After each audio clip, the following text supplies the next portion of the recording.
মাননীয় মন্ত্রীর কাছে আমার প্রশ্ন, আমদানি এবং রপ্তানির আড়ালে প্রতি বছর $8 বিলিয়ন মতন টাকা বিদেশে পাচার হয়ে যাচ্ছে।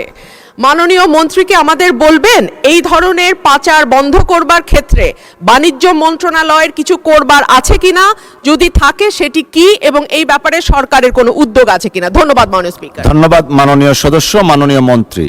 আমদানি এবং রপ্তানির আড়ালে $8 বিলিয়ন পাচার হয়ে যায়।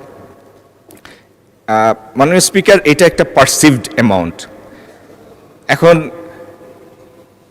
আমদানি রপ্তানির আড়ালে আমদানির অনেকগুলির মধ্যে টেরিফ আছে, সেই প্রাইস ফিক্স আছে, অনেকগুলির মধ্যে পিএসআই আছে, প্রিশিপমেন্ট ইন্সপেকশনের ক্লজ আছে।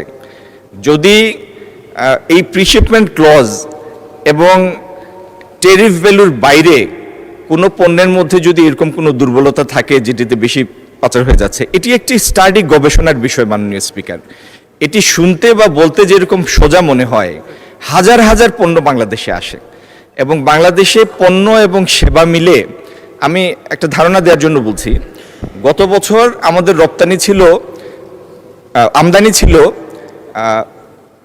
67 বিলিয়নের মতো। 67 বিলিয়নের আমদানির মধ্যে এবং 55 বিলিয়নের রপ্তানির মধ্যে, তার মানে প্রায় 130 বিলিয়নের আমদানি রপ্তানির অর্থনীতি এই দেশটি। এটির মধ্যে পিন পয়েন্ট করে বলা যে ঠিক অমুক প্রোডাক্টের মধ্যে অর্থ পাচার হচ্ছে, এটা বেশ জটিল একটা বিষয় এবং একটা গবেষণাধর্মী কাজ। মাননীয় স্পিকার, এই ব্যাপারে আমরা সচেতন আছি, আমরা স্টাডিও করছি। যদি আমাদের নজরে এরকম কোনো বিষয় আসে, আমি হাউসকে আশ্বস্ত করতে চাই যথাযথ ব্যবস্থা আমরা নিব। ধন্যবাদ।